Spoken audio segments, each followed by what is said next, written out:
দক্ষিণ চব্বিশ পরগনা জেলার খাদি মেলার শুভ উদ্বোধন হলো বজবজ পৌরসভার কালীপুর হাই স্কুল ময়দানে।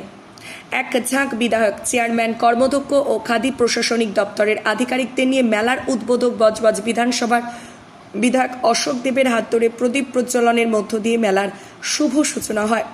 মেলায় বসেছে খাদি ও গ্রামীণ শিল্পজাত নানান দ্রব্য নিয়ে ৮০টি স্টল। এখানে বসেছে বীরভূমের কাঁথা স্টিচ, মালদার আচার ও তুলাই পঞ্জি চাল, বর্তমানে কাঠের পুতুল, মেদিনীপুরের মাদুর, নদিয়ার পিঠাপুলি, দার্জিলিংয়ের হ্যান্ডমেড জুয়েলারি, এছাড়াও রাজ্যের বিভিন্ন জেলা থেকে আসা গ্রামীণ শিল্পীদের হাতে তৈরি নানান সামগ্রী। মেলায় আকর্ষণীয় স্টল থিম পাভিলিয়নে বসেছে কিভাবে চরকায় সুতো কেটে খাদির তৈরি মসলিন কাপড় তৈরি হয় তার প্রদর্শনী। এই মেলা চলবে ২রা অক্টোবর পর্যন্ত। সন্ধ্যায় মনোরঞ্জনের জন্য সাংস্কৃতিক অনুষ্ঠান।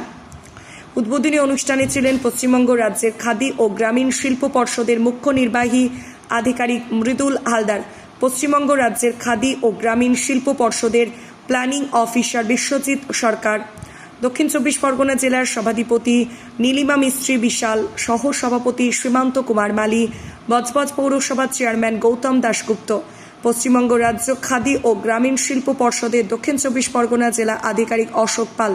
কি বললেন জেলা আধিকারিক, শুনবো। আজকের খাদি মেলার শুভ উদ্বোধন হয়ে গেল। আপনারা সবাই দেখতে পেয়েছেন। শুভ উদ্বোধন করলেন মাননীয় এমএলএ অশোক কুমার দেব মহাশয়ের হাত ধরে।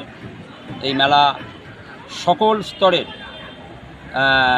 প্রশাসনিক স্তরের কর্তা ব্যক্তিরা এসেছেন এবং বজবজ পৌরসভার চেয়ারম্যান মাননীয় শ্রী গৌতম দাশগুপ্ত উপস্থিত ছিলেন নিজে, যিনি এই মেলাটা দেখভাল করছেন।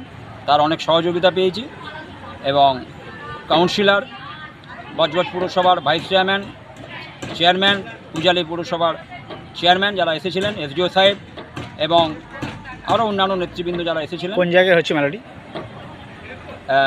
বজবজ পৌরসভার অন্তর্গত কালীপুর হাই স্কুলের মাঠে। কতগুলো স্টল বসেছে? মোট এখানে পশ্চিমবঙ্গের বিভিন্ন জেলা থেকে ৮০টি স্টল এসেছে। সেই স্টলের আপনারা গ্রামীণ শিল্পীদের হাতে তৈরি বিভিন্ন জিনিস দেখতে পাবেন এবং খাদির বস্ত্র এখানে পাবেন।